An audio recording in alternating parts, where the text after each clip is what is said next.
and gentlemen, welcome back to the Death, Taxes, and Bananas podcast. Watch this episode in its entirety on the Ringer Reality TV YouTube channel. So go there, hit the subscribe button. It's pretty wild. This is the time of year where I'm getting DMs now sent to me, and Spotify does this top 5 most listened to podcast situation. And I just want to thank all of my listeners out there who have put me in your top 5. I want to extra thank the ones that I'm the top 1. But to all of you, thank you for listening. Thank you for supporting. Means the world to me. So yeah, we had a very emotional last episode. All right. I'm actually still grieving, still in mourning, because big loss. But I like to think this was the first loss that we have sustained. Hopefully the last. There's still a lot of season to go, so we will see. But in a world where light dims and shadows march, Bananas Angels currently stand on fragile footing because one of our fiercest fighters has fallen. An angel who once flew the skies with grace now lies grounded. But our mission to crush the tyranny of evil, a.k.a. the Frankenstein Alliance, stitched together with mismatched parts that don't belong, ugly to behold. But no matter how much it fails, it refuses to die. But we will not, this will not end our mission. All right? And this setback is not going to hold us back, because step by step, the Angels march forward, standing toe-to-toe with darkness, never yielding, never faltering, because when the weight of the world is on our heels, even if it's a heel with plantar fasciitis, the Angels do not retreat. They dig in. So, ladies and gentlemen, I would like to welcome our first fallen angel to the Death, Taxes, and Bananas podcast, Mrs. Aviv. Aw, give it up. Thank you. So bittersweet, isn't it? Well, before we get started, Aviv, all right, I just want to make sure, because since this shot is only from the table up, you can't see what's going on. Do you need me to sit up? No, it's fine. You don't have to. Okay. Because I brought this. Foot blocker. All right, we got the foot blocker. So for any of you out there that are worried that there might be some footsie taking place, we don't want Michelle. We don't want Michelle, making any TikToks or Devin going on any rants. That's a good foot. That is a good foot. Yeah. See, look at the toes are in descending order. I like it. Just the way we like them. That's what I always say. People are like, all right, Bananas, what makes the perfect foot? And this is what it is. You have to look at toes like the Nokia bars, like on a cell phone tower. And they have to go down in descending order. And they all have to be there. They all have to be there. And it's like a toe to foot ratio. If you have like multiple knuckles on your toe, not cute. If you're like Tori and your second 2 toes are like up here, also not cute. So anyways, the foot blocker will be in full effect. Right here. So don't get That's good. I don't think my feet even reach that far, but don't just in case. Don't get any bright ideas, Aviv. Okay? I actually wore shoes today specifically because of that. God damn it. And socks. Well, good. So I'll actually be There's multiple layers. So I'll actually be able to focus on the podcast, is what you're saying. So before Aviv, when she first got here, I was like, pick a little artifact or a tchotchke that, resonates with you today. So tell us what you chose, Aviv. Well, I chose an angel. It doesn't have a head or arms, but it's the closest thing, It's accurate. Yeah. I mean, after the tunnel. Oh, after the tunnel or the elimination you were in. It's about what I looked like walking out of there. Yeah. Yeah. Well, but the wings are still there. At least you still got your wings. Wings are solid. Wings are intact. That's what matters. Well, you know what's funny? So this isn't your first time. This is your third time on my podcast, but you've done little cameos. Mm-hmm. So welcome for the first full official time where I don't have to pop out, hide for 20 minutes until you're ready. But I just want to warn you that I do a lot of mansplaining on my challenge. On my podcast. It's okay. You do a lot of mansplaining regardless. And I also I like to fix things on my own too, which I know is your skills. The only person I've ever competed with in the house over who is going to be like the handy person is Jordan until this season. I know. No. Aviv is very very handy. That's how I'm known in the house. The kids know. They come to me. They're like, Mom's the fixer. They'll give it to Ryan for like a second, and they're like, bad idea. Where's Mom? Unbelievable. Mom's the fixer. Aviv sends me a video the other day, and I couldn't tell it was her at first because it's just like this little person in like a full like smock, with like a gas mask on, and she like fully painted her entire house, like sprayed it. That's what we do, man. Not I grew rolled up it. like chores at like age 5. Like Israeli parents don't fuck around. So Italian parents are the same way. I know. My dad, when I was like 9 years old, he's like, go get a job. Yeah. I'm like, Dad, What are you doing? I'm like, I'm still coloring. But that's what I love about it. But you know what? I think that is a lost art. It's a totally, I mean, there's very, very, very few like women that I've ever met that have the skill sets you do. But that's fine. Is that all women that we're talking I'm going to make a about? generalization You're here gonna make a generalization. and say all women are not only catty when they're backed into a corner, but they also Can't fix things. can't fix things. Unbelievable. Crazy. And to It's think like, we couldn't vote at one point in time. Huh? I mean, you still should now be we know able to why. vote. Now we know why. A sexist would say. Now we know why, exactly. Or drive. Or drive. Like whose bright idea was it We to give keep you guys saying- driver's licenses? See, Put you this on the is wheels of where cars. it is really bad with you is like you don't know when to stop when the hole is dug. So now you're just going to dig it further. Can I tell you Do that's you like actually, how I teed you up for that though? that's actually, and I've said this before, that's my toxic trait. Yeah. My toxic trait is, and you've seen this, and I'm sure Tori and Michelle and anyone else who was part of that cabal this season. Yeah. When I find someone's button Mhm. or when I find someone's like, sensitive spot and I know it's there, I can't help myself. I know. And I keep on like pushing it even know. when I know I shouldn't. And like the thing is, it's like it's funny when you get like to the first like foot, down a foot, but then like you just Wait, yeah, did you just say we're foot? gonna go all puns, You just say foot? all puns, all day today. But then you're like when you should stop because like everyone's still laughing, that's when you just go your hardest. Like you're like, I'm just gonna like keep pushing it. As long as I think it's funny, because here's the thing. I sometimes don't even care if other people laugh at my I know you jokes.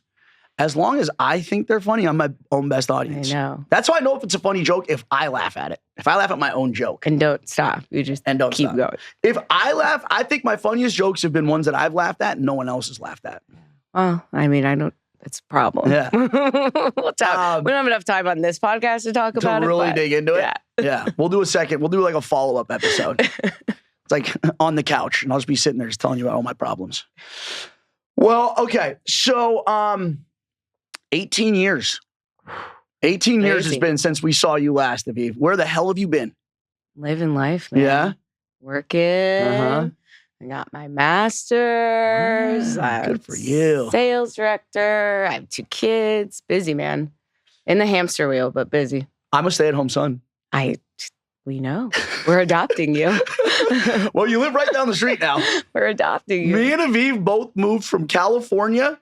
Well, I mean, I was a few months ahead of you. And to Boca Okay. Raton, of all places. So I do miss California. here we are. You know, I do too sometimes. I was just there. And there are certain things about California that even though there are similarities in Yeah. Florida, it's just not the same. It's not this. You got palm trees. You got the beach. It's the vibe. You can't. The vibe's match the different. vibe. I can't It's even explain also, it. I feel like California just seems more like an established, like it kind of has its Yeah. identity already. And I feel like Florida's still trying to figure out its identity. Yeah. I feel like I just hop around from plaza to plaza here You hop around on your feet. on my one foot. On 'cause your the one other foot. one is still a little damaged. Is it but still? It's okay. We're strength training now. That's what's Isn't that impressive. crazy? That was what's impressive about you. Like if I'm on the show and I stub my toe, I'm like, guys, I don't know if I can compete today. Yeah, I know. If Of- you didn't get 12 hours of sleep a day, you couldn't compete. No way. Yeah. Absolutely not. And if I didn't make everyone's lives miserable too, that was what really put me. That's when the nights I slept the soundest is when I knew that everyone on the other side of the house was in complete turmoil. Yeah. Also, something we should talk about at some point My sleeping when you get on habits? the couch. No, just that in general. What That loving you sleep better when other people are miserable. Yeah. It's okay. I'm just going to start a list. Someone writing this down. Yeah. Yeah. Sasha, can we just start taking notes of all the things we have to include in my therapy session? So much therapy. So much. All right. So the last time we saw you was 2006, which you won with Laurel. With Laurel. And if it wasn't for your handy puzzle skills, might not happen. Might not. And can you believe he actually tried to throw you in this season after that? I cannot believe it. What a dick. What a dick. I always get so much shit. I get shit no matter what happens. Every episode's like, oh, bananas. Yeah, you're whining about whatever. You've screwed so many people in the past. And I'm always like, all right, can you name me an example in the last 15 seasons? And nobody can, other than Sarah. I would tell you, though, like, people were heartbroken by that move. About Laurel's move. Yes. Because I think people were like, the people that did remember me, which was like 10 of them, but, were like so excited that Darrell and I were on again together, right? Because that was the whole nostalgic part of that. And then I think they were just heartbroken at that moment. So I feel like, he got sort of what he deserved back from that. The thing is with Darrell, I love Darrell to death, but he is not someone that's, I never, in the game, I'm never sure where the guy's at. Right. And he will always, and it's fine. I mean, everyone plays a different game, but he will always do what in the moment is in his best interest, regardless of what it means for he just thinks in the moment. Yeah. Yeah. Short term. Exactly. He does not think long term. Right. And we've had this happen in the past. And then he'll come up to me like, oh, bananas, why aren't you talking game with me? I'm like, bro, every time I talk game with you, USA, when we did Global Champs. Yeah. I fucking knew I was going in, doesn't even give me a heads up. I'm like, come on, man. See, and I haven't played other than the one game. So, and with him, and that was a completely different setup because he had his friends and his alliances. Mm-hmm. So he was sort of working, with that. And they had a lot more say in our season than we did because we were all newbies. Yeah. But then I had my own network of friends, obviously, that were the Fresh Meat girls. Your own social network. That was Fresh Meat 1. That was the season before my first season, which was the duel. Yeah. Yeah. I remember that. I remember that because Casey and Wes won all those limbs that they did or whatever you called it by just skipping the puzzles and just running the entire time. Yep. Yeah. And they did, yeah. Because they knew they couldn't get those puzzles. Yeah. Well, Wes says the reason that they lost is because of the amount of shit that Casey packed, which makes sense because all he came with was a backpack. Yeah. So all he packed was his, ugly socks and paper bags to wear on his head. Mm-hmm. All right. So you, myself, Rachel, Jenny, we really came together and formulated and then formalized what I think is arguably one of the greatest alliances of all time. Not just because of the name. No, the name helps though. The name helps. But I mean, dude, we just did it. Came together, never strayed. Even when people tried to divide us, never happened. And we never talked about it. And to me, that was one of the coolest things because it was so organic. It was so genuine. And in a place where everyone is especially at that point in the game, having these conversations about you're my number one, you're my number one. We never had we never needed to have any of those discussions. And to me, I think that's what made us so strong. And I even hate to use the word alliance because it was so much more than that to us. And it really only became, what was that word you coined? Formalized. Oh, yeah, formality. Was that word? It's a formality. Formation. Formaggio. Quattro formaggio. Go ahead. 2 more. So anyway, it really became a more formal alliance, if you will, in proper English, once Rachel branded us the Angels, and then the rest of the house, right? That planted the seed of these are the Angels, and everyone else is not the Angels. And that's when...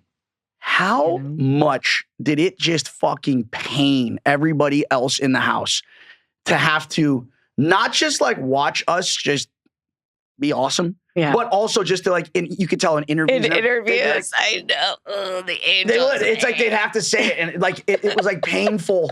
It was painful for them to even utter those words. It was great. Actually is really fun to watch back because at the time I remember being slightly irritated with Rachel for doing, for turning it into like this thing that she thought was really funny. It was, but also it was like genius branding. Yeah. Like now looking back and having everyone have to call us the Angels and just, you're right, like seeing their faces when they're as productions like, so tell me about the Angels, what's up with the Angels? Yeah. So. And I think secretly the reason that especially the girls hated the Angels because they weren't a part of it. One of them. Yeah. That's what it was. Yeah. And I think also, and you're right, Rachel did brand the name because, I remember when the lines were really drawn, even though we were all obviously looking out for each other, protecting each other. I mean, and this goes back to the very beginning of the show. I got so much shit from everyone. Why would you send Cara in? She's a strong player. You shouldn't have said her name. You should have sent Aviv in instead. I'm like, hold on for a second. You're right. I don't know Aviv. I've met her one time at the MTV Movie Awards in 2006. We chatted on the plane on the flight over about you coming in and helping at Rumble with like my awesome sales staff.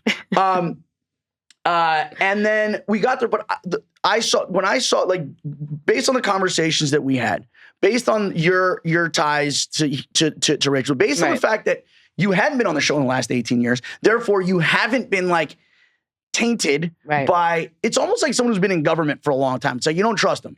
But someone who's like fresh on the scene, you're like, all right, this person doesn't have any skeletons in the closet. This person doesn't have any ties. So the way I saw you was like, we're on the same team.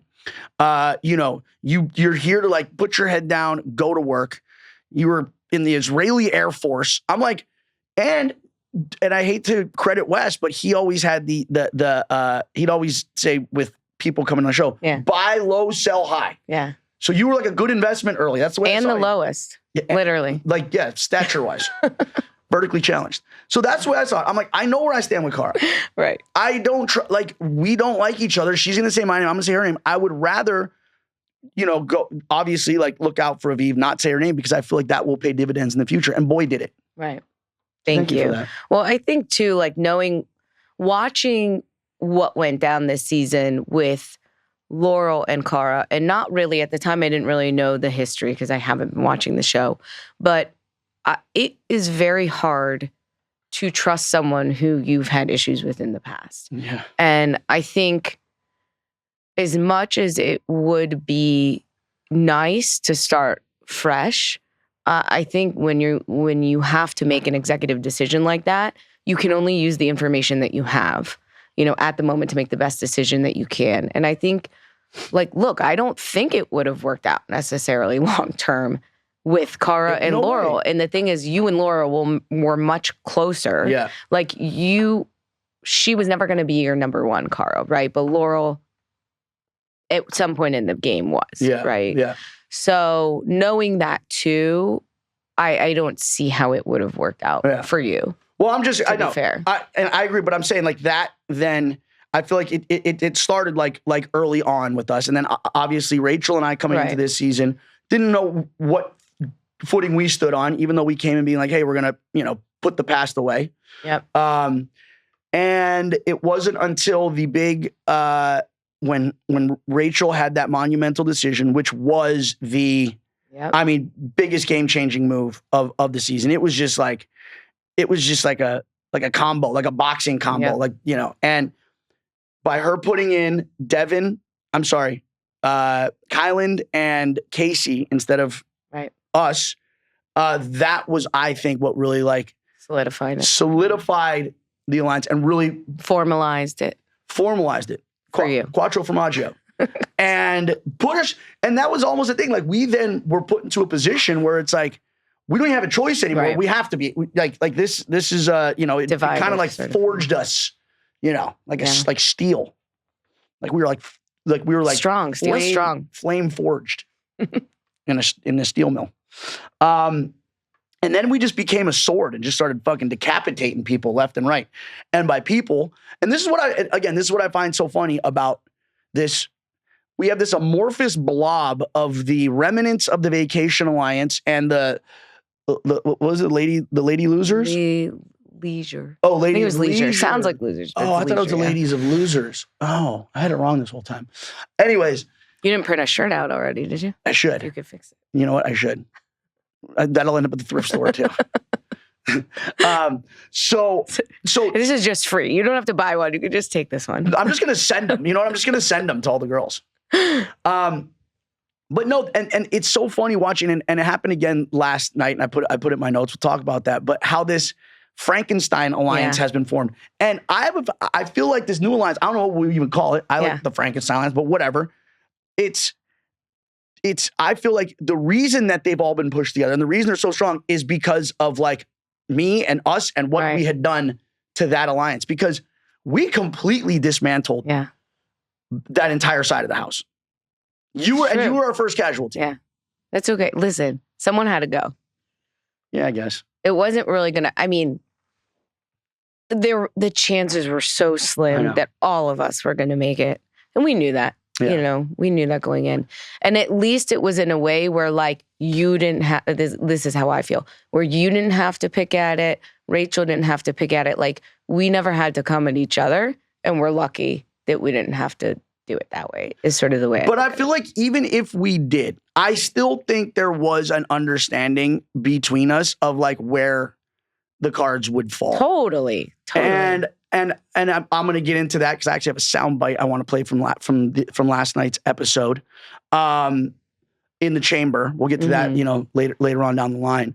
But I found it funny how it was like, again, the reason that I feel like we all actually connected, we all vibed, we all enjoyed, you know, each other's company. We all were completely like loyal to each other. And we were like homies, like ride or dies, right? And again, I think that is what pissed off the other side too, is they were like, we just formed our alliance last week. Right. Cara and Corey are now each other's number ones, but like 2 cycles ago, the only reason Michelle was Corey's number one. The only reason that changed is because she put him up, or you know what I mean? Yeah, I agree. And I think the other thing I noticed, especially towards the end, because obviously in challenge time with the trauma bonding and everything, like we all became so much closer those last few weeks, if you will. And I think people were envious of the relation. Like they could tell how much we all loved each other, you know? And to have that in the house at that point in the game is special. I know. And I you know, everyone's losing it at that point in time. So I always felt like people were envious of us. Just, we were like, no matter what, like we're not fucking each other over. Like, no one even came to ask us. Like, people knew that was not an option. Like, people come to me and we're like, I know Johnny's, but what the fuck, guys? What do you want? Ask me what you want. Go for it. And it seemed like every week, and this is what I love, is every week it seemed like they were trying to find a way to pick or to try and divide us. You know, Cara basically telling Rachel like, it would be such a baller move if you sent bananas in, and then the whole Michelle on the bus thing, and then obviously in this chamber, but never happened. No, united we stand, divided we fall, and we never fell. Nope. Till this episode. But I was keeping. Listen, I like to keep score and I like to keep track, and I think at this point we as a combination of us. We took out Devin, Casey, Naya, Olivia. Yep. And then they got one of ours. But I don't even consider them getting us. That happened because I couldn't fucking solve a puzzle because I didn't know I got DQ'd. You got DQ'd and Rachel tied it out. Won that one. So bad. I know. We'll get into that. But I can't wait to talk about that because I think my favorite part about that was the explanation by the executive producer of what your round looked like on camera. Oh my God. And we'll talk about it. Okay, before we get into that, so there was I guess we could call her she was originally, kind of part of the Angels group, Laurel. Yes. But she was the first one. Again, she eliminated herself. Correct. What was your take on kind of her gameplay this season as it relates to me? Only because a lot of things were kind of revealed after she left. And you know as well as I do, I mean, you were there front and center. You maintained a very level head the entire season. But a lot of things, again, were revealed about kind of like her game not necessarily maybe being what I thought it was. Yeah. Okay. So let me just preface this by saying that, like, I didn't know the history coming in of you and Laurel, but it was very clear to me when I started working with you guys as an era, right? When we were era 2, I could tell, and I'd also heard that you and Emily were very close. I could tell you and Laurel were close, and I could tell that was very important to Laurel, and that they were not getting in the way with, you know, like that she was very protective of that with some of the other women, right? Knowing that this was a game where women can kind of put women in. So I felt like you two, especially once Emily was gone, I thought for the most part she was your number one, right? And I knew there was a bit of a, call it a love triangle there with Jordan. I started to see that the way she was with Jordan, it was like a little bit different than the way she was with you. Yeah, well, they were romantically involved. Sure, but you know, I don't necessarily have that relationship with my exes. Let's just put it that way. So she, you know, I think it got to the point where we realized that Jordan was her number one over you, or at least I realized that. However, the point that she left in the game, it was not a point where she had to make a decision between you and Jordan. Exactly. Right? And so to me, I think that was what was upsetting about that. I think that just to go back to one thing I saw you do a lot, both on the show and now off the show, is defend her. And I've seen you defend her and jump in. Like, you don't have to jump in, right? At this point, especially off the show. She is someone who, her behaviors are often controversial. And, you know, I know some of us give her the benefit of the doubt because we understand that there are just socially things that she's just different about, right? But you did stick your neck out and you did defend her. And so to me, that was your way of acting. That was loyalty, right? This is my friend. I may not agree with every single thing that they do, but I'm going to, you know, defend her in this. Anyway, I felt like at the time when she had the opportunity to give you karma points, even if Jordan was her number one, and she said, I'm going to give Jordan a 5, and I'm going to give, you know, Johnny, I want Jordan to win, so maybe I'll give him a 3. Johnny's done a lot for me. Or whatever, right? But the fact that she gave you a 1 was just sort of, I mean, it's like a slap in the face. Yeah. And especially when you're doing something like that and it's on camera and it's recorded, and I'm not saying we don't all make mistakes, right? You can speak to that, I'm sure. How? I've never made a mistake in my life. You know, I think it was disappointing to see that. Yeah. Yeah, it was. And again, I mean, we talked about this before, but her rationale for why she did it was, well, I thought you had this secret deal with Cara because she did your podcast. I don't think that's the truth. Wild. Yeah, I don't think that's the truth. I mean, I think that I honestly think she did something in the moment. She didn't think, because I'm thinking when I sat and I did my karma points, and it's the end of the game, you're emotional, you're tired. You know, I definitely did things that afterwards I was like, shit, maybe I shouldn't have said that, or maybe I shouldn't have done that. So I think she did something. I think her rationale was to give Jordan as much of an advantage as she could. I wish she would have said, Johnny, I love you. I'm giving you a 1 because I want Jordan to win. I'm sorry. I know it's fucked up. Like, that's what I wish. Which is wild because I did so much more for her in this game than he did. And not only did he not really do anything for her, he also was kind of lobbying to have her and I as the ones sent in. Right. And I'm like, dude, Laurel, like we gave this guy a free pass. Yeah. In an elimination, he, by all intents and purposes, could have lost to Horacio, picking up the and that was pegs. her. Like, I never thought that was you, by the way. Yeah. I mean, I thought for you that was more of like, why would I fight with her at this point of the game? Which I get. Like, or him. Right. It's just not worth it. It's never been like that with him and I. Usually it's like, all right, if one of us, but generally him and I, you know, have like an understanding, like a mutually assured destruction situation. This season, that all changed. Now, I think a lot of that had to do with who he was working with. I think it had to do with the era that he was on, and obviously the people that were in his ear. But still, I thought it was just a weird, in my opinion, I was like, there's just a weird place to put your loyalty. If anything, dude, give us both 5s and they cancel each other out.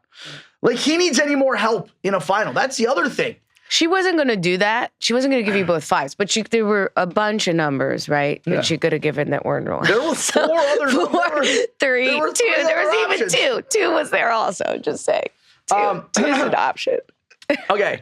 Now that that's, obviously housekeeping topic number 1. Housekeeping topic number 2, this is going to be a longer one. The genesis of the big drama-filled, second half of the season was the conversation at the bar. You mean the storyline? The entire storyline. That started off with the convo heard round the world. Correct. With me and Michelle, which then morphed into Bananas is trying to ruin Devin's life and his game, and that's kind of like the narrative that then Tori and Michelle and Devin took and ran with, and used it obviously as cannon fodder and justification for turning on me. But by the way, how much power do you have that you can actually impact people's lives outside the game? That's insane. Have you ever seen X-Men? I'm scared of you, man. If you could combine Magneto, Dr. Xavier, who basically controls people's thoughts and minds. Oh, mansplain him. Yep. Please, yeah. It's called telekinesis. Okay. Good. Telepathy. Yeah. Like, if I wanted to right now, I could remove your shoes. Well, let's hope you don't. I'm not, but you know what? I would never do that. But I can't wait for people's responses. I would never do that because we have a foot blocker here. All right? I hope Foot Locker doesn't come I after me know, for that's this. what I was thinking. Look at, now it says Foot Locker. But the logo's different, so you're okay. The logo is different. Yeah. That actually kind of looks like your foot, Aviv, doesn't it? It's 3 times the size. The size, but like magnified. Wait, we're going to see. Okay. Hold on. Just because we obviously have to put my foot. Put that thing up Let me there. look at my foot first. I do need a pedicure. Wait, I can't reach you. Come on, you got this. Yeah, look at that little dog. Okay. It looks exactly like it. It's so big, though. Look at that, dude. One of my favorite moments. We do have to talk about a few of our fun moments that didn't get on camera. Okay. When we were in the elimination and you made the footprint in the sand and The little baby Rachel footprints? dying. Yeah, you used your hand. Yep. And I mean, You it just was part like your hand and put the little. the cutest little thing. It looked like a little baby was walking around. We're like, oh shit, Aviv must have just ran into the ring. It's really fun. Okay, so you're again, because there's been a lot of this back and forth, this controversy, and we've seen Devin go on multiple diatribes about, it wasn't an expiring deal because you said you were going to leave and you tried to ruin my life and my relationship and, whatever. Tori then used, again, as justification. So just from your perspective, kind of help us distill that down from your vantage point, the way you saw things and why I was right and they were wrong. You want to repeat that? So why Johnny is right and everyone else in the world is wrong. Exactly. Why Got it. I did nothing wrong in the situation, why they did everything wrong, and why I'm good and they're dumb. Well, I'm glad you're setting me up for this to be an unbiased conversation. Of course. So here's, again, my vantage point, because I didn't know the background.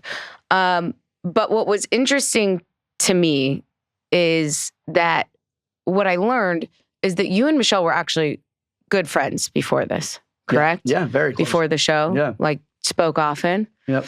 And then her and Devin were dating on and off before the show? Or yes. Dating, I mean, they were intimate. They had, relations. Informal. It wasn't like necessarily a formally informal. So the background here, because I think the background is really important. So I do want to share that. So the background is more that, Devin and her were dating kind of on and off, maybe had their issues.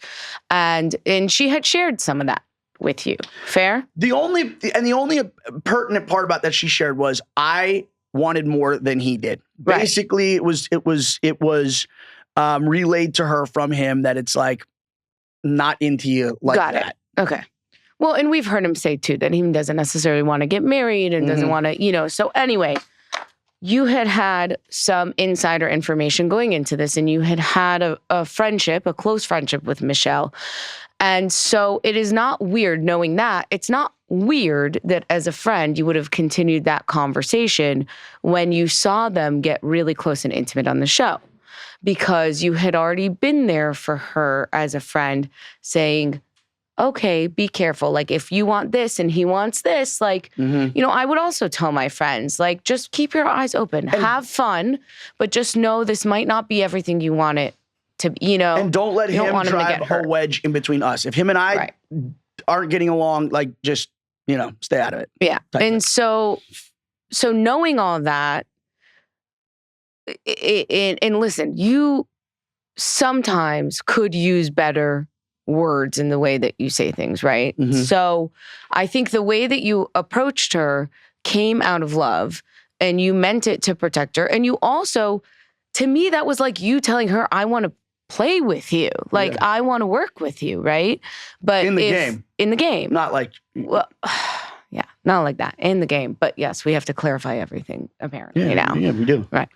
Don't want anyone to get the wrong idea. All right. God forbid. Yeah. So, anyway, I kind of took that as you meant that as like, hey, don't let him put a wedge between us just because he doesn't like me. And also just be careful at him sort of swaying. Try to separate what you want in the game and your relationship. Enjoy your relationship, but just keep in mind that this is kind of two separate things, right? That can easily get kind of mushed together in this game, right? Because whatever his decision, and I even found that with you. Like, I was like, just because Johnny says this doesn't mean Aviv believes it, right? But when you're aligned with someone, I let you be your own person and play your own game. Right. We'll get into that later as well. Anyway, I took it as that. Unfortunately, I think, it turned into she went to Devin, which I also understand why a little bit. I think she probably, I think you even see this in one of the clips where she kind of regrets it and says like, well, I just shouldn't have told you. And that made him even more upset, right? So I understand when you're dating someone that sometimes you share this information. However, I think she should have kind of known how he was going to react. And then this blew up into a huge thing. But really, I think that you didn't mean it that way. You meant it to protect her. You wanted to work with her. You probably would have worked with her, Johnny. You wouldn't have had, the Angels wouldn't have been here. That's not true. Let's not get into hypotheticals. Let's not get into hypotheticals. That's what I think. Let's not get into hypotheticals. I do think that. I think you guys probably would have played together had the circumstances be different because you had a relationship. Okay, but that doesn't mean the Angels wouldn't have been together. That just means that look how invested you are. She might have been one of them. Yeah. Well, that's true too. We might have just expanded the circle. Correct. Yeah. Maybe we would have swapped someone out for her. Who? We might get into hypotheticals. Okay, so then, and again, that's kind of like what I've said as well. And I think two things happen with that. Here's what Devin is very good at doing. Devin is very good at taking a situation and either misinterpreting or misconstruing the conception to basically bastardize the situation and turn it into something that it's not, or selectively take things out of context in order to make them something that they're not. So here's me telling Michelle, hey, look out for your game. Right. Don't get lost in the sauce. He then takes that as Bananas is trying to ruin my life and my relationship. And it's like, nah, dude, that ain't it, man. And then that's the narrative that he ran. And then that is the narrative that he got, especially Tori, to buy into. Because then, as you know, once, Tori won the elim and he told her, basically take ownership of my game, she did it. And her rationale, her reasoning for doing so was, you tried to interfere in my friend's game. Right. But my point to her was, A, aren't we friends? And B, isn't that the point of being here, is if someone's coming after you to try and ruin their game? Because it wasn't just, that's the other thing. It wasn't just the Michelle thing. The Michelle thing, obviously, that then turned into, all right, yes, now I'm going to use this as now I am going to bludgeon you with this. Yeah. But it was also when we did the Battle for Honor challenge and Devin approached our team before and was like, let's work against Era 4. And instead of me keeping that to myself, I'm like, no, I'm going to go tell them because I want to expose Devin in the game that he's playing. But But that's a all. game move, Exactly. Johnny. That's a game move. That's different than No, the Michelle no, thing, because that was also, Tori brought up those points. Right. You tried to ruin his relationship and you tried to ruin his game. And that's what she was referring to. Because, and here's what was so telling about that situation. When the Michelle thing went down, he confronted me immediately. Yeah. Immediately, because maybe he felt in his heart of hearts, maybe he wasn't trying to use her manipulator. But when I brought that up to Theo and Josh about, hey, he was trying to get us to team up with you guys, and Theo was like, that's what told me that he was lying and you were telling the truth. Right. He never approached you. He never confronted you about that. Yeah.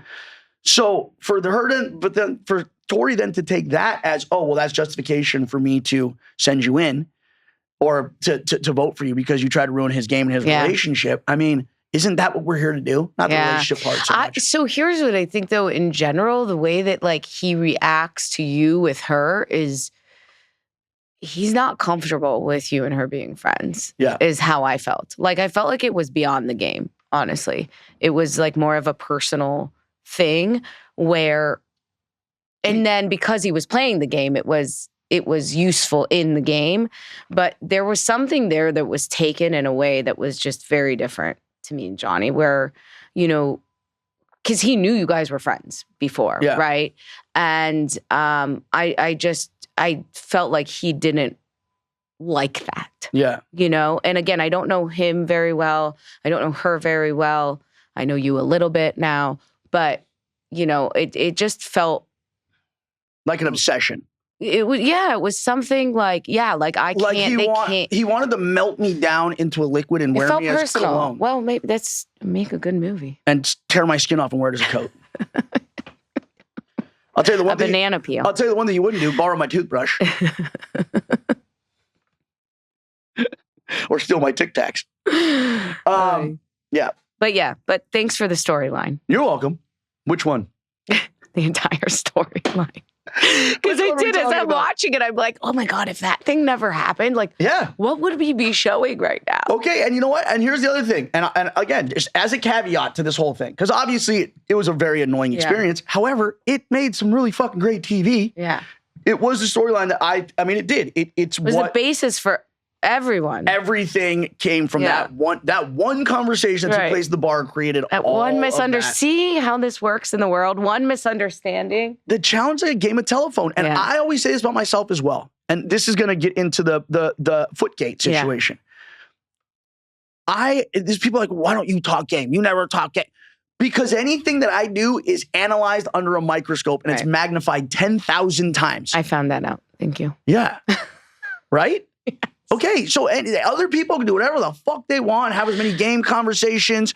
Hey, come on my podcast. I won't say your name. Let me give you a fucking an oil rub down. All this shit, totally above board. Yeah. I make one innocent comment to my friend, and I touch toes with you on the bus, and it's fucking, it's the biggest scandal, like in challenge history. I know. Thank you, though. I got more airtime this season. You're welcome. I appreciate it. And I'm pretty sure that your rating on Foot Finder probably went way up. Through the roof. Can't wait to. I've literally, in my notes of things to do, monetize your feet. On Foot Finder immediately, if not sooner. No, there is Celeb Feet Finder. Yeah, I'm on that. Check me out. Give me a 5-star rating, please, Mom. All right.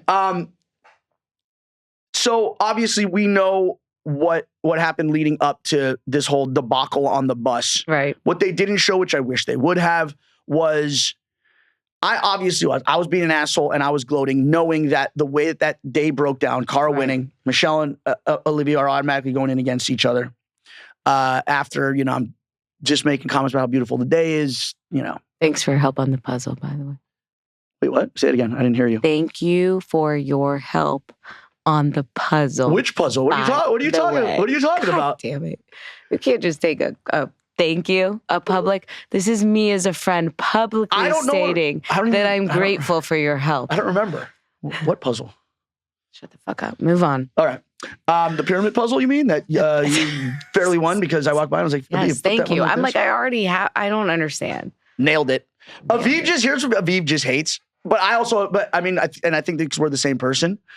We're not the same person. You start that sentence. In this regard, Both of us need a phone book to get up to to reach a coffee mug in the kitchen. And to drive. All right. No. And neither one of us can ride rides at Disneyland. So, what were we talking about? The puzzle thing. Whatever. It doesn't matter. Aviv, you nailed that. But thank you for that could have been that. I was almost gone. It was the nick of time. That could have then been you and Olivia against each other, right? Because Carl won. No, Olivia. No, had you won, Michelle lost. Had you lost, I'm saying. Had you lost, you're automatically in. Who are you going in against? Either Michelle or Olivia. One of the two. Right? Yeah. In that climby thing. Yeah. Anyways, didn't happen, so glad it didn't. And it ended up being amazing. Because I know you wanted credit for that. So for what? Helping me. So thank you. You're welcome. You know what? You would have helped. I would have helped you. You helped me navigate a few sticky situations. I wanted to help you in that final with your it was so hard to help. The spike. No, the mini final. With the God memory. I'm like, how the fuck are you still down here, Johnny? Because, dude, I had a good strategy. I couldn't figure out how to help you with it. I wanted you to be like, come up. I mean, it was just a weird one. Tell me stuff. It's like you can't. They were helping each other. I don't know how. Whatever. All right. Anyways, okay, so we get on the bus. Now, the first thing I want to clear up, and this is what I love how production edits shit. The clip that they play of us doing this with our feet was after the whole meltdown on the bus. And we were doing that to just basically troll fun of it. Michelle. Yeah. After it was over, it was like, let's be obnoxious about it now. Yeah. Oh, well, that's where we're similar, by the way. I think that, I don't know if that's where you were going. That is where we have like a childish. Yes. Yeah. Yeah. Like I'm an overgrown man baby. Yeah. And I'm a fully grown baby. And you're just a baby that stopped growing in childhood. At 12, to be precise. At 12. I stopped growing mentally at 12. I know. Maybe before. And emotionally. Sometimes I'm like, my son is 9 and he would do this. But why do you think kids, that's why kids resonate with me so well. First of all, they're like, I can't believe I'm meeting an adult named Bananas. There's no way this person is actually an adult. Wait, he's not an adult. Wait, he looks now like an adult. I get it. He's got blonde highlights in his beard, but I mean, there is no way there's an adult named Bananas. What was that? So we were making fun. We were being childish. In the beginning. All right. So Michelle was so pissed off. Yes. At me. Mm-hmm. She had to find some way to try and but here's the other thing. This is what I said before. Yes, even though she was mad at me, she had a reason to be mad at me. Yeah. She was mad at you because of the position that you were in with me. Yeah. So in a way, even though she tried to play it off like, oh no, I didn't mean anything by it, she was also indirectly trying to take a shot at you, but it had to look like it was coming at me and it was just you were catching a stray. Yeah. Because that's what she was actually upset about. You didn't do anything to her that she could really be mad about other than be in my alliance. She didn't like how close we were. Yeah. You know, like that's, and that's the part where I say like where and I honestly actually think also for her, like when I say that I think you two would have worked together, I think that some of the tension, and I know you guys were like fighting about stuff, but like the way you guys were fighting was like you were legitimately like upset because you were friends before. Like jilted you know lovers. What I mean? Yeah. Yeah. It was just so. And there was no way for her to come back from that. Like once Devin left and the lines were drawn, like I don't know how she comes back from that with you and works with you. Yeah. And I think you don't. That sucks for her, you know? Same with Tori. Yeah. I think both of them realized. But Tori had Jordan and other people. That's a difference. Yeah, you're right. Tori was going to be, and Tori was winning, all of these dailies. Mm-hmm. Like Tori had support. Mm-hmm. And I don't know that Michelle support. had that. No, Tori had all the support. Right.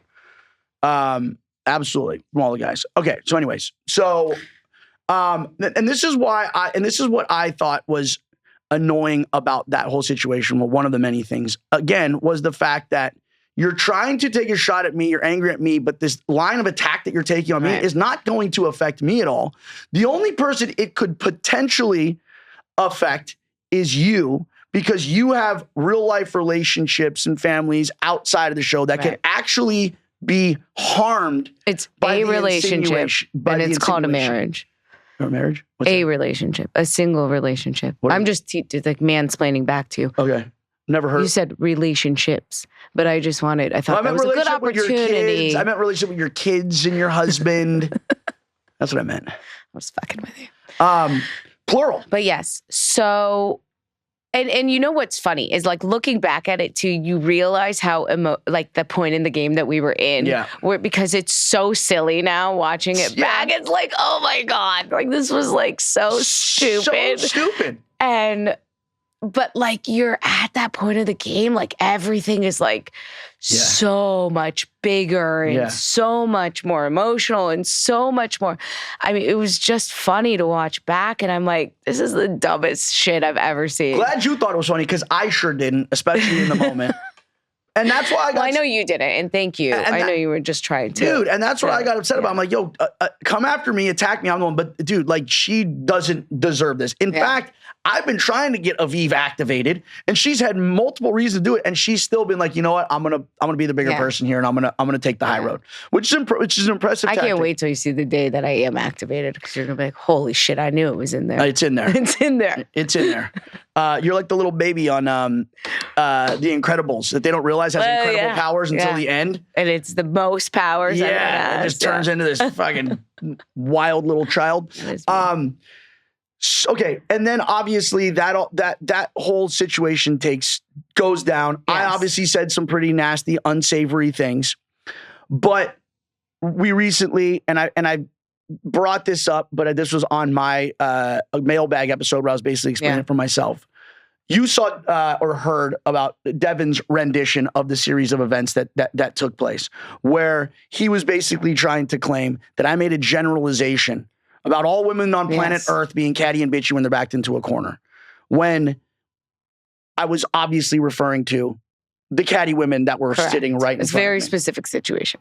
Yes. And then tried to then also turn that into, because I said that, and Rachel didn't step in and jump down my throat. And they edited in a portion where she's smirking. Yeah.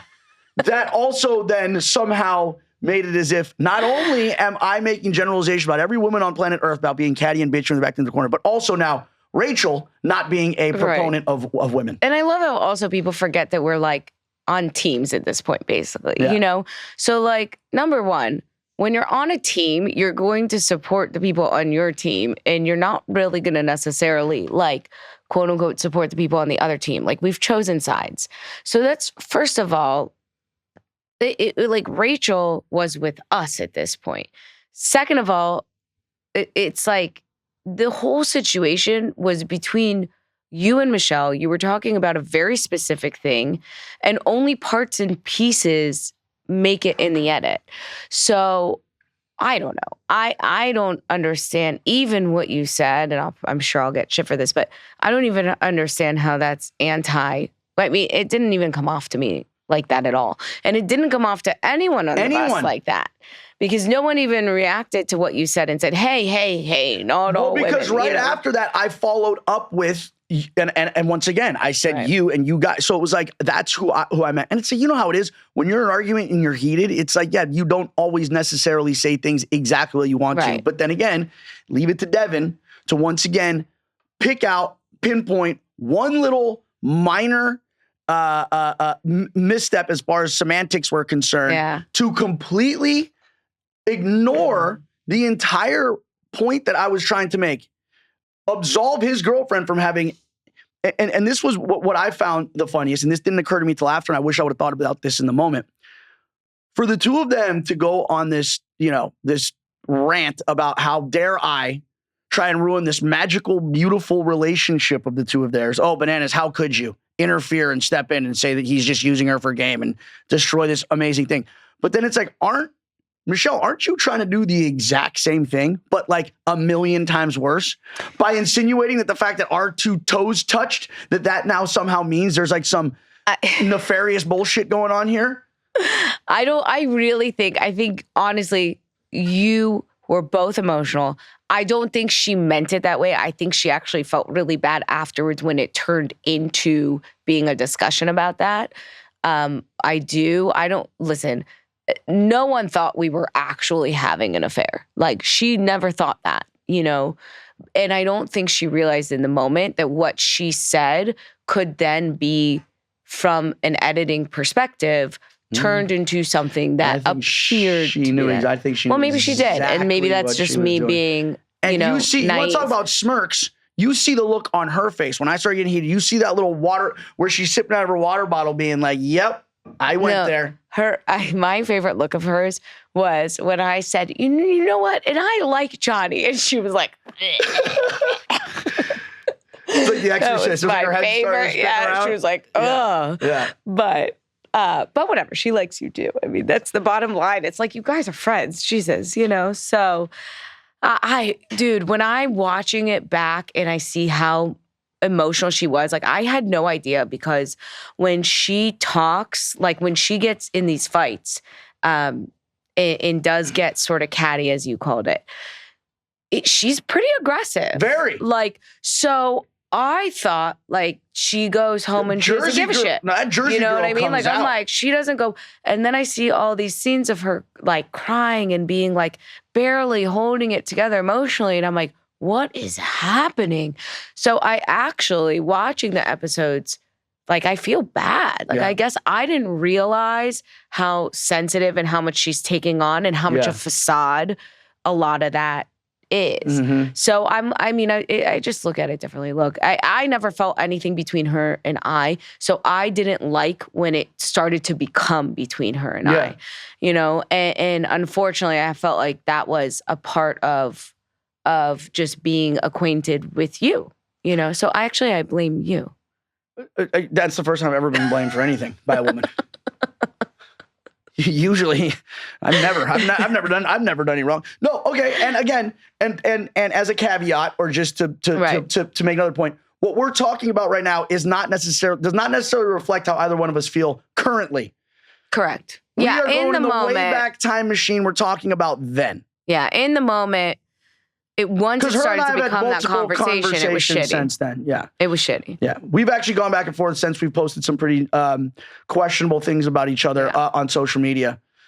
Even when she posted, remember the story she did about Devin holding a gun to her head? Mm-hmm. When she posted, that was the unedited version. She actually texted me, was that too far? And I was like, no, it's fine. I'm glad you're leaning into this.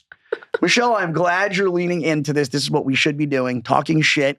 So anyway, this is why Johnny's always right and everyone else is wrong. Why? That's how we got here. Which reason? All of these points. All of these valid, formalized. Say it louder for the people in the back. Points. All right. Yeah, you know what's so funny? People are going to listen to this and they're going to actually take. That's what's so funny. Like, I love talking shit. I don't take myself seriously. Well, you're going to clip. This part is the promo, is me saying Johnny's always right and everyone else is wrong. Yep. That's how it starts, by the way. Duh.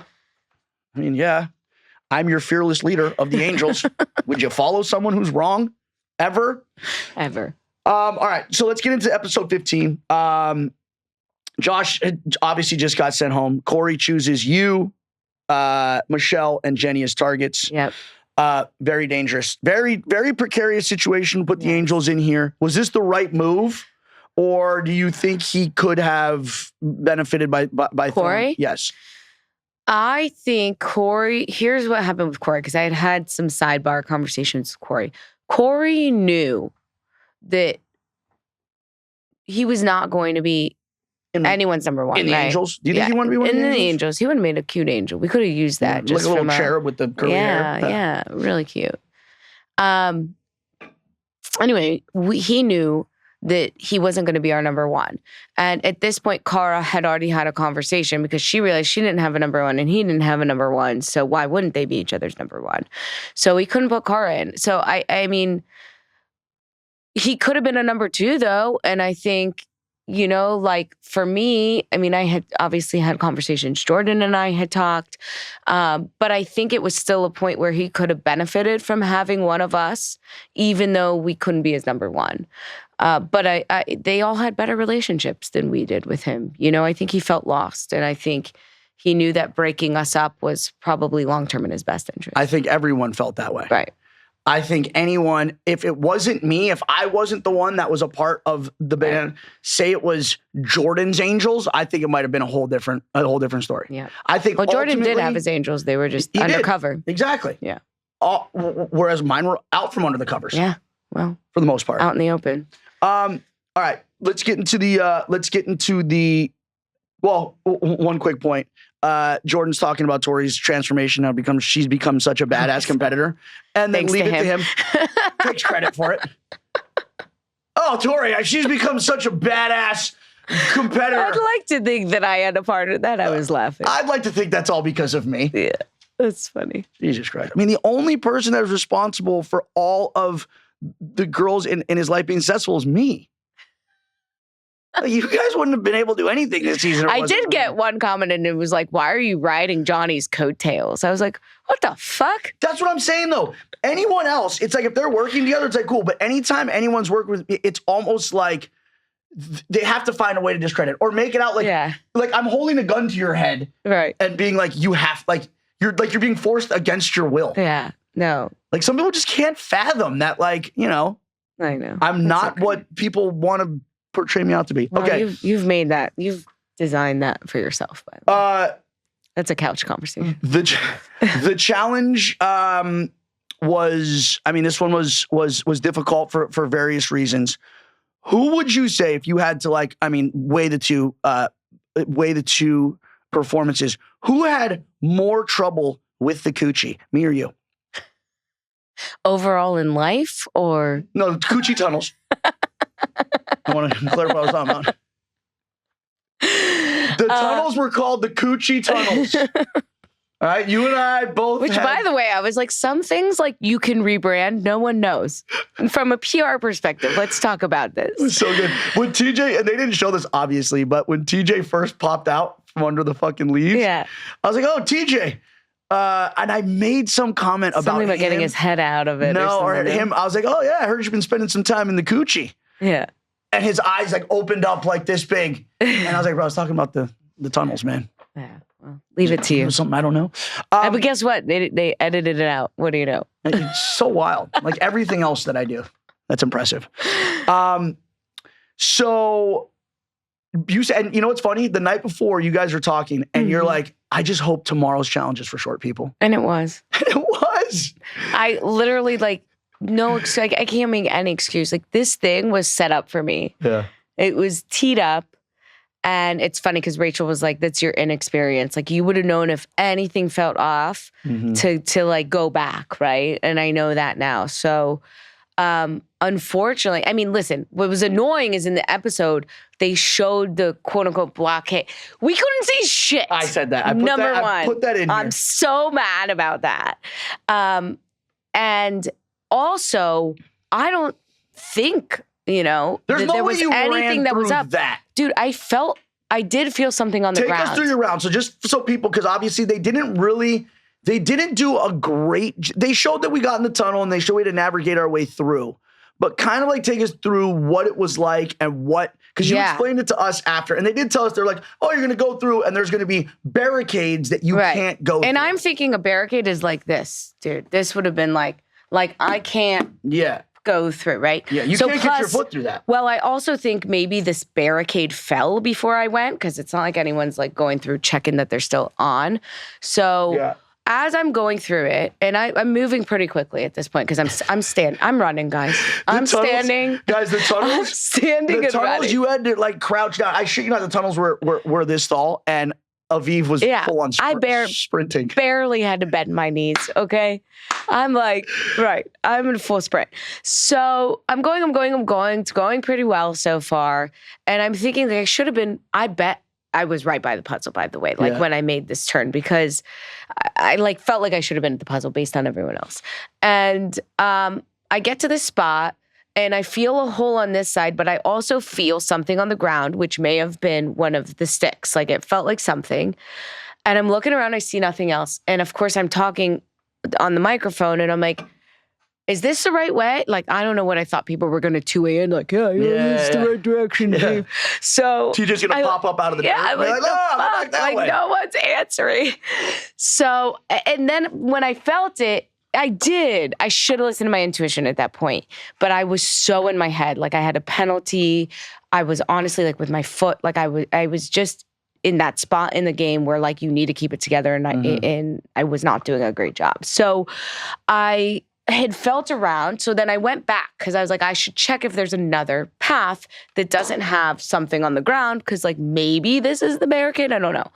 And anyway, I felt around, didn't see anything, didn't feel another whole pathway. So I'm like, fuck it. I'm going to go. And I start sprinting through this thing. And all I hear is like, it's so dark. I hear leaves. I hear glass rolling. I hear bottles, like plastic bottles. There's like bugs everywhere. Like, thank God I decided to put my gloves on. Remember when they're like, you don't have to? And I was like, I don't know. I'm going like to. a hypothermic needle in your arm. Yeah. Do you remember the rash I came out with that is still like, I was on antibiotics for like weeks. Could have been it. So anyway, I'm going and I'm going for so long. And I hear this, like, there was a point where I'm like, I'm fucking in trash. Like, I don't know how long. Like, clearly no one cleaned this out. So, okay, and here's why. But for people, they didn't do a great job either explaining what this tunnel network, why it was built. This tunnel network was built in the Vietnam War. And it was basically where the North Vietnamese hid. It was a tunnel system that they were able to hide in. They could pop up out, ambush, dive, and they lived underneath. They had booby traps too. There was booby traps, and there was multiple levels. These tunnels, there'd be a drop off that would go down, and these things would go down for like 4 levels. That way, if we drop bombs on it, the bombs would only take out the top layer, and they could still survive 2-3 layers below. But there was the like water traps where you'd go and there'd be water and you'd have to like dive under. So I had a moment where I started to have a panic attack. And then there was these other traps that they would set in these tunnels where they would sharpen bamboo skewers and stick them in the ground in a hole. And if you're going through the tunnel, you could fall down and be impaled by bamboo skewers. Can you imagine? Now, these tunnels are no longer in use. I'm sure there's some certain parts they allow, tourists or whatever to go through. But there's this tunnel system they said was like 79 miles long. 75, yeah. 75 miles long. A lot of it hasn't even been explored. A lot of it. I explored. I can tell you about the one I explored. So you're just lucky. Listen, as much as we want to joke about like you. No, I know. I really. We're lucky you didn't die. Dude, Johnny, I'm not kidding you. Like I'm very good at keeping like control, like in situations like that. I'm good at like getting in a survival mindset. I had a moment because of course I'm still talking. I'm like, yeah, I love that. I still do a phone, by the way. I'm still talking like into the mic, like, guys, where am I? And of course, no one's responding back. No one's looking for me. I don't know if there's a GPS tracker on the microphone. And I'm like, there's no light. And how many times I thought about like going backwards. But anyway, I ended up completely lost. I basically get out somewhere and I'm almost at the end of the thing. So I actually thought I should have gotten bonus points because I skipped all. You basically won the Vietnam War. I did. I basically You cleared out the tunnels. End. You made sure Charlie was not in the tunnel. All right? With no weapons. Nothing. You did that all. Nothing. I'm just saying. Like with the night vision. From a hero to zero, Dude, yeah. So it sucked. It was disappointing. But you're right though. The barricade they showed, that it was obvious. It was like, okay, there was a flashlight on it. Yeah. So, and if you're gonna, here's the other thing. It was the night vision cameras, so you could see, but we didn't have that. Here's the other thing though. If you are going to make a barricade, if there's a challenge and you're gonna make a barricade where it's like, if you go this direction, you could die. Yeah. Don't you think the barricade? But that's what I said. I was like, it should be a real barricade. But that's the logic in my head, Johnny. Yes. I was like, they would never allow us to go down. They put up like 2 twigs. So I kept telling myself it's got to be it. If you touch a couple of twigs, that's the wrong direction. Go the other way.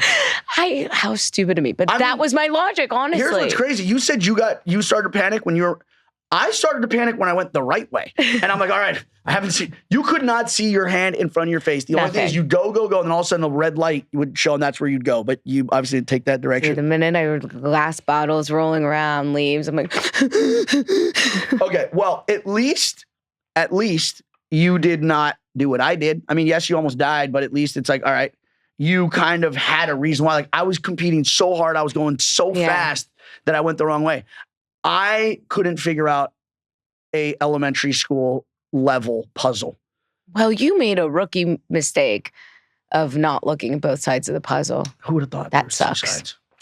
Who would have That thought? sucks. Well, here was my problem, and I realized this is what, because Rachel did the same thing. I took my pieces out and I just set them on the table. Yeah. Other people dumped them out on the ground. So when they're dumped out, they're on the side, so you could kind of see that there's two sides.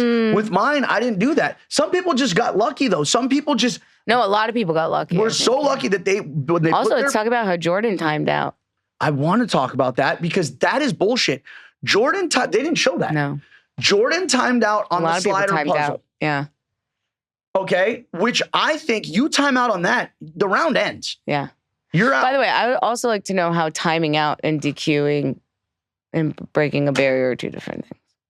Not that I'm salty about my There loss. is so much about this that was annoying because I was like, all right, when I found out that Jordan timed out on the puzzle, and then obviously, on the slider, then I timed out on the second one. I'm like, all right, well, I finished the first puzzle. I timed out on the second one. Jordan didn't even make it to the second one. Therefore, I still feel like I should not be in last place. Yeah. But lo and behold, I was. Yeah. You obviously got DQ'd, so we knew exactly what time it was when that happened. You had to, obviously, you were going to be going in against what was it, Jenny, right? Jenny. I want to play now that you guys know you're going into the chamber. I want to play this quick soundbite. I think like the writing is just kind of on the wall, but I just wanted to add a little spice to the convo. I'm just thinking like both of you guys going into an elimination and then having to pick targets, and obviously both of you would probably save Bananas for being the target. Bananas is kind of living in this world where he has like evenly ranked angels. Like it's 3 girls fighting to protect 1 guy. The math isn't mathing on that. Why not plant a seed? You guys are in Chamber. You guys are in the chamber. We already know this is a foregone conclusion. Correct. We already know that you guys are going in against each other. Right. But leave it to Tori to, and I feel like she should have sat this one out because if anything, she was basically somewhat incriminating herself by being like, okay, let's pose this hypothetical right now. If Bananas, if the roles were reversed, which one would he choose? Yeah. He goes, because basically you guys are all you girls are protecting him, and it's just him. Whereas I'm looking at her like, wait a minute, Tori, aren't you in the exact same position? This is exactly what I said. Yeah. Which is totally. Which was what? That she was in the same position. The math isn't mathing. So Tori, let me get this straight. It's 3 girls protecting 1 guy. Isn't she in the exact same situation? So she's got what? Jordan. I mean, she's got all Corey, the guys on her. Jordan. Yeah. Kylan. She's the number 1 for all. Derek. Right. No one's saying her name. No. But somehow. So it was the same. But also, here was the thing. It was like, what was ironic about like her bringing it up, well, there's a couple things. Number 1, it was like, people clearly didn't understand how close we all were. That goes back to what we talked about earlier, right? Because to bring that up, like you're still trying to like poke a hole in our alliance. Like you think we're going to get upset right now? You think we didn't think that Johnny at some point would have to pick between, like we're not idiots. Like, but also it wasn't a one-sided thing. By me going in and winning the 2 eliminations you that I saved did, us every time. 2 rounds. Correct. 2 rounds when you guys would have all been absolutely would have not been in the position that we were in had it not been for you. And that was also that was the irony behind it. It was like, because of you started this pendulum that fucked them over and saved us. Yeah. So, we were grateful to that. But we also weren't dumb to the notion that we were all going to have to, like, at some point, you might have had to make a decision between us. And I think the thing they didn't understand was that we were still going to be adults in that situation. That and not petulant children. Between the 3 of us, we would have figured out how to go about it. And frankly, for myself, I felt like I needed to volunteer if that were to happen because you had been in twice, Jenny had been in twice, and Rachel had been in twice, and I was the only one who hadn't been in. So there was a part of me that felt like that I wasn't pulling the same weight on our team, and because of the way I felt and how much I loved you guys, like I wanted to do that for us. Like, and this was my way of doing it. And it sucks I had to go out. It sucks we couldn't all go to the final win to get So, go win together. But it's, that to me was at least the way that I decided to look at it in retrospect at this point. Chivalry's not dead. Not dead. We don't really need to get into the elimination all that much. Tough to watch. Except that I took that bitch to the ground one time. No, I knew going in, I'm like, yo, I know how scrappy you are. All right? Aviv's like one of those people you walk by, if you just like nudge her like this, she's like on you. Fucking on you, dude, on your leg. Like, you can't get her off. It's like, ah! So I was like, all right, Jenny's gonna have her hands full. I think obviously it was just her being able to get to the ball and box you out every first. Time, if there was a time that you got to the ball first, maybe you might have out-wrestled. She ain't getting that ball away from you. Yeah, I know. I've replayed this so many times. And the other thing is like, it wasn't very far. And I think she was able sort of with one step to get there. And then I was also on my injured foot still trying to push off, which honestly what did hurt.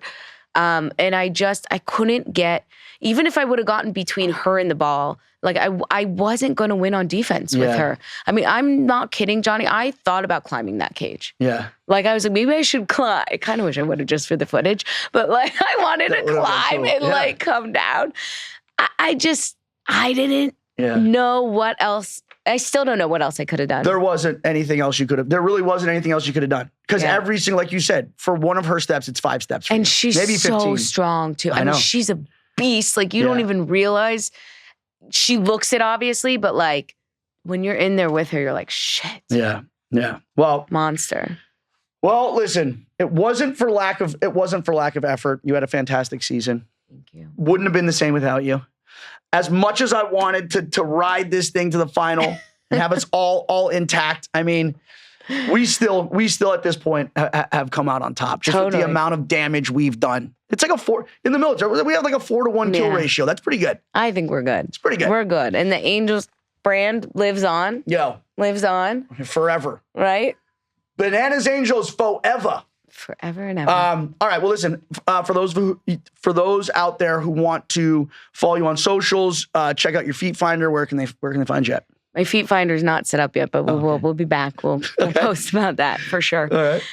Aviv _Melmed Bruno. MELMED BRUNO. Just like it sounds, Johnny. Just like it sounds. And that's a hyphenated 2 last names.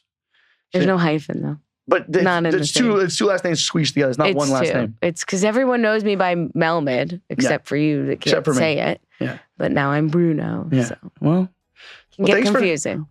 Bruno, thank you for coming on the Death, Taxes, and Bananas podcast, where the tea flows like wine, and my guests and angels instinctively flock like the salmon of Capistrano.